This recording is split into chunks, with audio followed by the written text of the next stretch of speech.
Amigos, ¿qué tal? ¿Cómo están? Muchas gracias por la compañía. Otra edición de Plenamente. Estamos arrancando este espacio en el que tenemos la posibilidad de conversar con profesionales acerca de diversos temas que tienen que ver con la salud mental. Hoy es para mí un gusto dar la bienvenida al licenciado Damián Lucarelli, con quien vamos a estar hablando de un tema que quien más, quien menos lo ha escuchado en algún momento o por lo menos ha utilizado la palabra pánico. Tengo pánico, siento pánico. Pero ¿qué es el pánico verdaderamente? ¿Por qué se da? ¿Se trata? ¿Tiene solución? Con él lo vamos a estar conversando. Dami, ¿qué tal? ¿Cómo está? Muchas gracias por el tiempo que te tomaste para venir acá y conversar con nosotros. Gracias, Matías, por la invitación primeramente, a toda la audiencia, por esta invitación. Vamos a hacer una psicoeducación, un mensaje para todos, ¿verdad? Sobre el pánico, sobre el miedo, el pánico, y vamos también a entender el pánico y el trastorno de pánico, ¿verdad? Como bien preguntaste, ¿verdad? Bueno, pero ¿qué es desde el punto de vista profesional? El pánico es un miedo intenso que cualquiera puede tener, cualquiera podemos tener un miedo intenso, y este miedo me puede generar un malestar. Y este malestar se puede manifestar con síntomas físicos, fisiológicos, emocionales, cognitivos, conductuales. Esa es la manifestación de mi malestar, ¿verdad?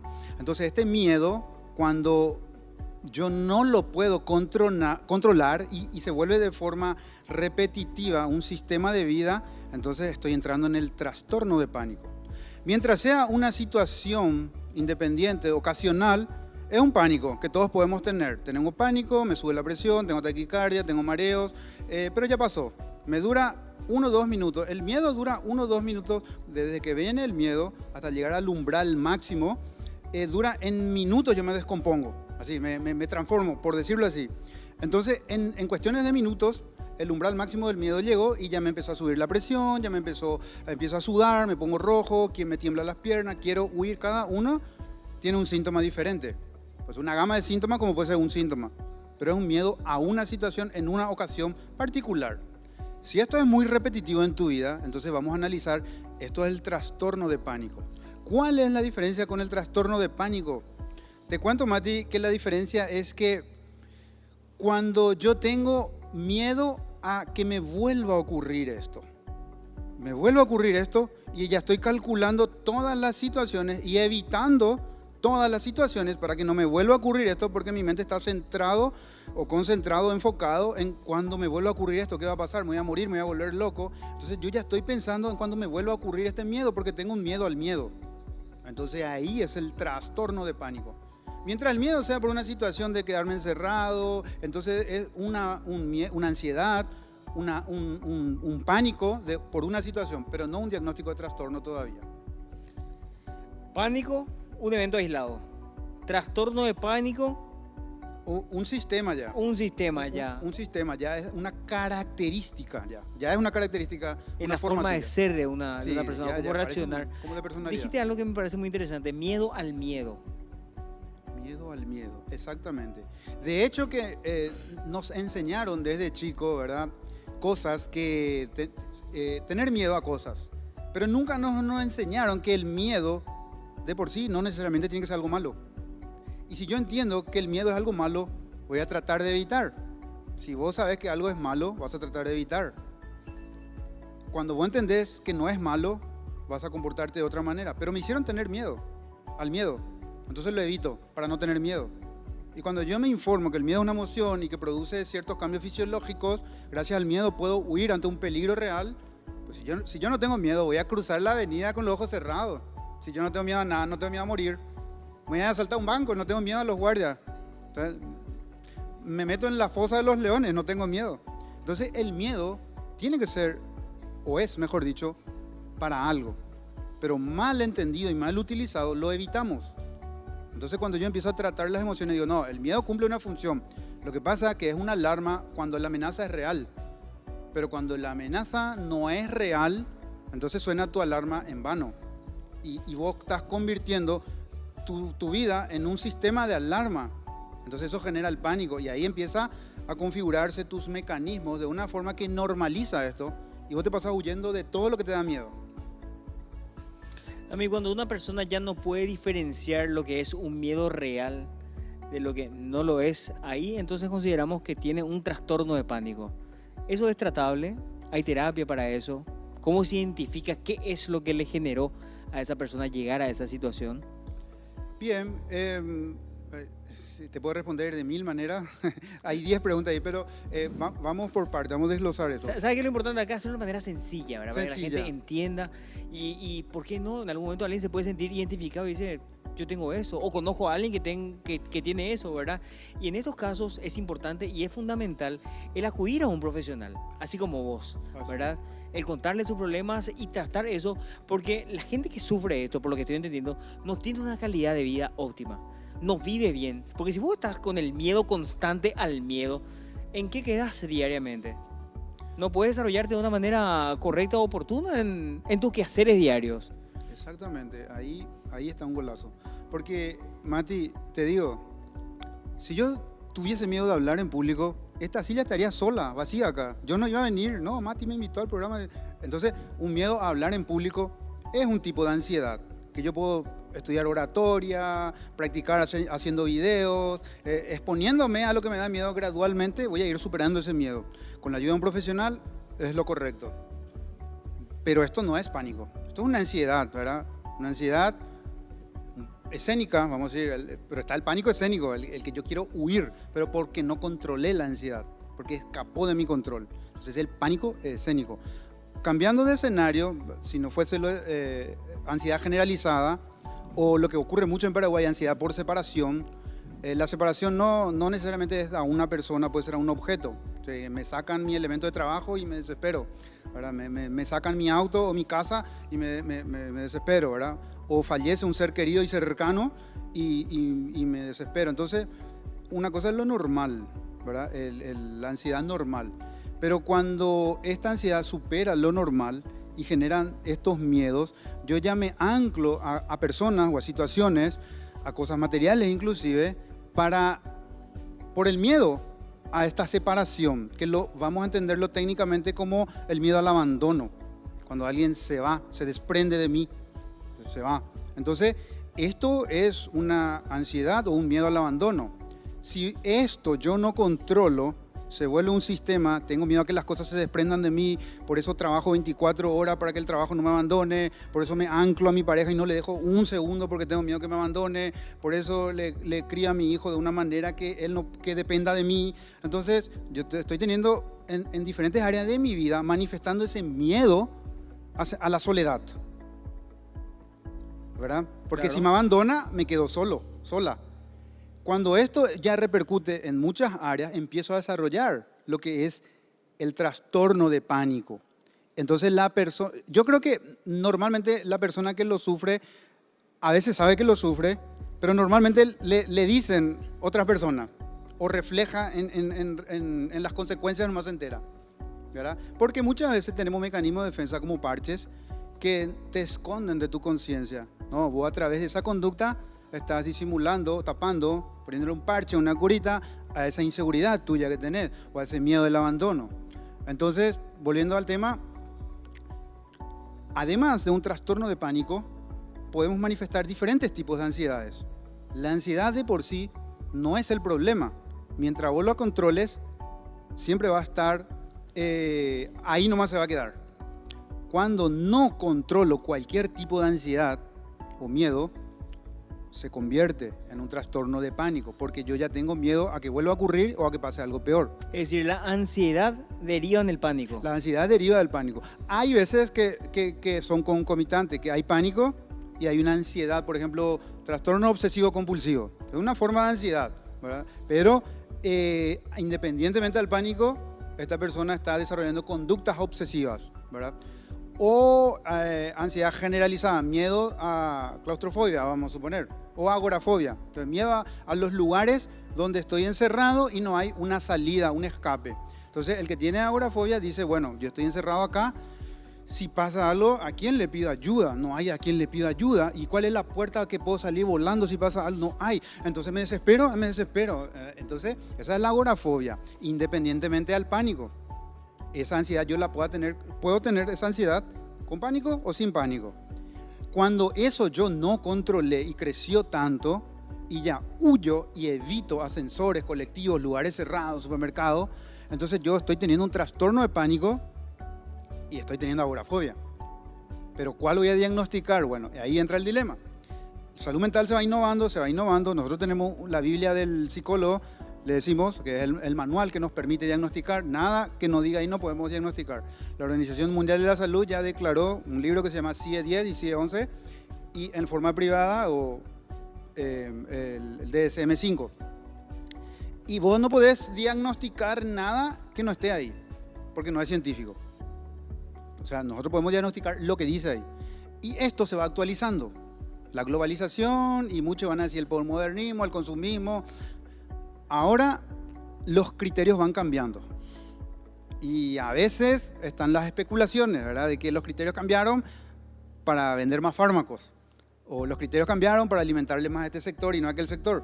Pero lo cierto es que la persona sigue con ese miedo. Sea la carátula que vos le pongas, agorafobia o pánico. Sea la carátula que vos le pongas, tiene un tema que resolver esta persona, que normalmente viene de la infancia. Y ahí es donde vamos a entrar en otro tema seguro. Qué complicado debe ser hacer un diagnóstico ahora en base a lo que nos estabas contando, ¿verdad? Porque dijiste que pueden ser trastornos que coexistan, sí, ¿verdad? Sí. Que estén los dos, ¿verdad? O que puede ser uno solo. Y al hablar de una persona, de una identidad, es un desafío grande a mí realmente el que se tiene hoy por hoy en esto de la salud mental, como profesionales también, para los psicólogos, para los psiquiatras que son los encargados de recetar fármacos, ¿verdad? Y ahí entra otra vez lo que dijiste, de cómo avanza esto del consumismo y todo. Es un todo esto al final de cuentas. Por eso se necesita una evaluación global, no un mensaje positivo nomás, una evaluación global de la persona. De hecho que la medicación no cura. Nunca va a curar la medicación tu ansiedad y tu trastorno de pánico no va a curar. La medicación no cura. Te va a hacer sentir mejor, va a bajar los síntomas, pero lo que cura es que vos hagas terapia y puedas resolver el conflicto o puedas enfrentar esos miedos, porque el cerebro es neuroplástico y las herramientas que vos le tirás va a ir tomando, ¿verdad? Entonces, todo lo que yo enfrento voy a ir resolviendo. Pero lo que huyo es algo pendiente, que queda a mí, en mi conciencia, en mi inconsciente, dentro de mi organismo. No resolví. Entonces empiezan los mecanismos de defensa, ¿verdad? Las conductas, las máscaras, las necesidades que no fueron cubiertas. Entonces, hay dos cosas. Hay que saber trabajar en equipo. La medicación va a aliviar tus síntomas para que podamos entrenarte. Si fuese en el campo deportivo, diría, bueno, alimentate bien y dormí bien, y yo te entreno. Pero yo puedo ser el mejor entrenador, pero si vos no dormís bien y no te alimentás bien, yo te necesito bien para trabajar. Bueno, eso es lo que hace el psicólogo con el psiquiatra. El psiquiatra es como un surfista que nos mantiene arriba del agua. Y ahí arriba podemos tratar, abajo del agua no podemos tratar. Entonces, ahí vemos cómo hay que trabajar en equipo. Una vez que la terapia conductual va a ser sistemáticamente, van teniendo resultados. Entonces el psiquiatra va a ir sacando de a poquito esa medicación. O sea, de a poquito. ¿Por qué? Porque la persona ya aprendió a resolver los conflictos, a enfrentar sus miedos. También decime una cosa, dentro de todo esto que nos estás contando, acá lo verdaderamente primordial y fundamental creo que es la voluntad también del paciente, ¿verdad? O sea, tiene que haber un deseo genuino por querer cambiar esa condición, por querer encontrar, ¿verdad?, el porqué de ciertos patrones, de ciertos comportamientos, porque por más medicación, por más terapia, por más ideas, por más de que vos le ofrezcas a una persona, si esa persona no tiene voluntad, ¿qué? Es como el caballo muerto, ¿verdad? Sí, así mismo es. Normalmente ocurre eso. No siempre tienen la voluntad. Vamos a decir así, vamos a partir, porque justo da una palabra que es, tiene voluntad pero no activa. Vamos a decir, tiene ganas pero no puede. Hay personas que vienen ya a consultorio porque quiere resolver. Sí. Pero en el fondo no tiene activa esa voluntad de resolver. Tiene el querer pero no tiene el hacer. No sé si me explico. Perfectamente, es clarísimo eso. Sí, pero algunos ni quieren. Entonces, y si no querés, es imposible. A eso creo que te referís cuando no tiene voluntad, cuando la persona no quiere. Pero también se da un caso de que sí quiere, pero no tiene energía o recursos. Energía o recursos. Sí. Entonces, claro, imagínate un cerebro que se acostumbró a normalizar una situación y vos le estás diciendo, no, eso no es seguridad. Eso no es seguridad. Le sacás su trabajo, le sacás su sueldo, depende del sueldo de tu pareja ahora. Le agarra un trastorno de pánico porque sin plata no me siento seguro, sin trabajo no me siento seguro. Y entonces ahí vos te das cuenta, bueno, esta persona, su ser como persona, le da un significado, las cosas que consigue. Entonces ahí en su mente asoció, tengo que tener cosas para sentirme algo, para hacer algo. Es lo que estamos conversando. Pero te planteo lo siguiente. A mí me pasó cuando yo era niño, tenía miedo. No sé si miedo, hoy puedo decir de adulto miedo, pero me llamaba la atención mi sombra, sí, tu sombra te llama la atención. A tal punto que yo corría y mi sombra me perseguía. Y donde me vaya, mi sombra me perseguía.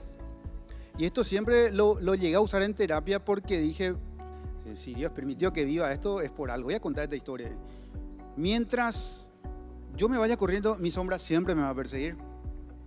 Mientras vos huís de algo, siempre te va a perseguir. La pregunta es, ¿te persigue o huís? Porque si yo te digo, cambia la sombra, ponele tus miedos te persiguen, ¿estás seguro que te persiguen? ¿O vos huís del miedo? Cuando yo me quedé quieto y mi sombra se quedó quieta, me di cuenta, no me persigue. Le enfrento y se queda quieta. Son todos los miedos así, lo enfrentás y se quedan. Tus miedos no te persiguen. Es dicho, cualquier influencer y todo te va a decir, tus miedos te persiguen. Pero realmente hay veces que vos huís de tus miedos, ni siquiera ellos te persiguen. Enfrentarle y te das cuenta que no te persiguen. Hay que tener cuidado con los influencers también hoy en día, Dami. No desacreditamos a todos, pero es muy distinto cuando hablamos con un profesional de la salud mental, ¿verdad? A que un tipo se ponga a editar. Hoy cualquiera puede editar videos lindos, le pone musiquita, ¿verdad? Busca una frase de almanaque, ¿verdad? En base a eso arma un discurso, pero estos discursos no necesariamente aplican de la misma forma para todas las personas. Es decir, las experiencias no son cuestiones extrapolables, ¿verdad? De que lo que a mí me pasó y me ayudó, a vos te va a pasar y te va a ayudar de la misma manera. No. Cada persona hace su camino, cada persona hace su rumbo y cada persona necesita herramientas y tiempos diferentes, ¿verdad? Y esos tiempos y esas herramientas solamente te las puede brindar un profesional. Así mismo, Mati. Mira que dijiste algo y le quiero agregar algo. Metele. Influencer y la IA. Porque la IA también hace de un contexto global, no de un análisis personalizado. Hay IA buenísimos, sí, hay influencers buenísimos, sí. Pero cuando quieren tocar temas de salud mental, debe ser individualizado. El mismo consejo que te di a vos, ya tu vecino y no funcionó. ¿Verdad? Entonces, hasta la medicación es así. ¿Quién no tuvo depresión y le digo, toma porque yo tuve depresión y me curo? No, el gramaje que vos necesitas es otro del que necesita tu amigo. Por eso el psiquiatra mezcla, a veces te dice media pastillita y medio del otro, te dice. Porque ellos hacen la combinación de gramaje para tu peso, para tu actividad y tu energía que gastas. O sea, no puede ser la misma dosis. Y esto es lo mismo. No hay una respuesta para lo que es salud mental. No es decir, como bien dijiste, algo de almanaque que saco, o voy a ver qué dice mi horóscopo y te digo. No pasa por ahí, no pasa con dar un mensaje nomás. ¿Y sabes por qué? Porque los síntomas de todo, vamos a hablar del pánico, los síntomas del pánico no necesariamente tienen que ser iguales en todos, ¿verdad? Creo que la DSM-5, que es el manual del psicólogo, tiene 13 síntomas para diagnosticar. 13 síntomas, pero no hace falta que se den los 13. ¿O puedo tener uno? Puedo tener uno, porque lo que importa es cómo afecta a mi calidad de vida con un síntoma, okay, o con 3 síntomas o con 4 de esto, y el tiempo que estoy llevando ese síntoma. Entonces, no necesariamente tiene que ser un listado de síntomas.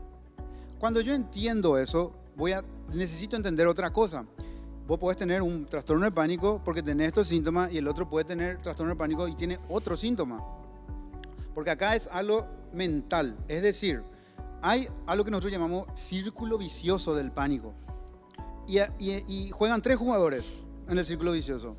El primer jugador es la sensación. Hay síntomas que son referidos a la sensación. Siento hormigueo, siento calor interno, sofocación, siento temblor, Hay síntomas enfocados a las sensaciones internas del organismo. Bueno, estos son síntomas que tienen que ver con la sensación. El primer jugador es la sensación. Pero el segundo jugador que mantiene el círculo vicioso del pánico es la interpretación de esa sensación. Vos, teniendo ansiedad, y dependiendo qué tipo de ansiedad tenés más, si tenés una ansiedad cognitiva, que es pensar sobre pensar, analizar sobre analizar, porque hay tipos de ansiedades que sobrepiensan mucho. Hay otros que no es sobrepiensan, necesitan más conductuales su ansiedad. Bueno, en cualquiera de esos los casos, la interpretación que vos haces de esa sensación es lo que va alimentando el círculo vicioso del pánico. Es decir, la ansiedad que tenemos, yo interpreto lo que me está pasando de una forma negativa, catastrófica o exagerada. Y si yo todo lo interpreto de forma negativa, catastrófica y exagerada, le estoy pasando esa información a mi sistema inmune, a mi fisiología, y se prepara para la alarma. Si le estoy transmitiendo peligro, te va a pasar algo, es lo peor, el peor escenario. Entonces, evidentemente, tu miedo funciona porque vos le estás tirando una interpretación negativa, catastrófica o exagerada, normalmente catastrófica en el pánico. Entonces, ¿cuáles son los tres jugadores que hacen que el pánico nunca termine? Las sensaciones que tenés, las interpretaciones que le das y la reacción a alarma. Entonces yo necesito entrar en esa triada y romper ese círculo, porque uno se alimenta de otro y hay un nuevo síntoma. Uno se alimenta de otro y hay un nuevo síntoma. Yo necesito una terapia que me enseñe a pensar diferente a pesar de que me siento en peligro. Y ahí empiezo a trabajar. No, tu miedo es irreal. No, el peligro es irreal. Tu miedo es real. Entonces vos le explicás. Tu miedo es real porque tenés miedo. El peligro es irreal. Nadie se murió por ver un león enjaulado. Nadie se murió porque se quedó encerrado en un autobús. Entonces, si vos interpretás esa escena de una forma catastrófica, se prende un nuevo mecanismo de alarma. Y eso alimenta el círculo pánico. Entonces, entrenamos la mente, la forma de pensar. Pero eso no es todo. ¿Qué hacen los influencers? ¿Qué hace la IA? Se agarran de ese mensaje positivo para decir, no, pero vos tenés que pensar así, pensar así. Sí, pero no es tirar nomás y eso y pensar nomás así. Hay un proceso que entender. Primero, cómo romper el círculo vicioso del pánico. Segundo, cuál es la ansiedad que se esconde atrás de eso, ¿verdad? Y tercero, cuál es la necesidad insatisfecha que está buscando como mecanismo de defensa resolver eso incompleto en el crecimiento tal vez. Entonces, por eso se necesita una evaluación integral. De hecho, que nosotros le decimos la Biblia del psiquiatra o del psicólogo por el manual que te digo de trastornos mentales. Este manual ya se está lanzando una nueva versión, creo que para el 2030, donde la forma de evaluar va a ser diferente. Va a ser en forma integral y biomédica, es decir, con los aparatos ya. Ya se va a poder, es decir, va a haber una forma integral de evaluar a una persona, no solamente por lo psicológico o lo psiquiátrico. Va a ver en el funcionamiento global de la persona. ¿Cómo afecta en el funcionamiento global de esta persona? Afecta de esta manera, entonces podemos decir que ya es un problema. Ya es un trastorno o ya va a haber un cambio, lo que nosotros le llamamos el DSM-6. Pero no puedo hablar mucho porque todavía eso están en estudios. Todavía no manejamos con el DSM-5. Pero llegará en su momento. Llegará en su momento. Esto avanza, esto sigue. Esto sigue, esto avanza, esto sigue. De hecho que los generadores más grandes o los responsables más grandes del trastorno de pánico fue la pandemia. Un disparador. Un disparador. Realmente el estrés post-pandemia fue el disparador. Los problemas socioeconómicos son otros disparadores que generan pánico con el tiempo, sino por no poder controlar. Y los aparatos tecnológicos. Los aparatos tecnológicos. Es decir, vos ves un video, un reel, y te enseña a vivir una vida acelerada. Porque antes vos tenías un tiempo de concentración, un tiempo de... Yo una película ya no alcanzo a ver, porque ya mi cerebro se adaptó a ver videos cortos. Entonces yo estoy hablando contigo y estoy imaginando que mi cerebro está entrenado para un corto. Ya me aburre ya lo que decimos, hablo con otro, porque estoy acostumbrado al scroll, a scrollear. El cerebro aprende todo lo que vos le enseñás, sea positivo o negativo. Entonces ahí vos te das cuenta que el consumismo o la vida en sí nos está llevando a un nivel de vida rápido, hacer muchas cosas a la vez, ser rápido. Y vos estás configurando tu cerebro así. Entonces, así como yo aprendí hábitos dañinos, puedo desaprenderlos. No necesariamente tengo que hacer todo lo que las redes sociales me dicen. Eso me vas a contar a la vuelta de la pausa. Bien. Porque tenemos que hacer un corte, señor, señora, no se vayan. Estamos hablando sobre pánico y otras cositas con el licenciado Damián Lucarelli. Corte y ya venimos.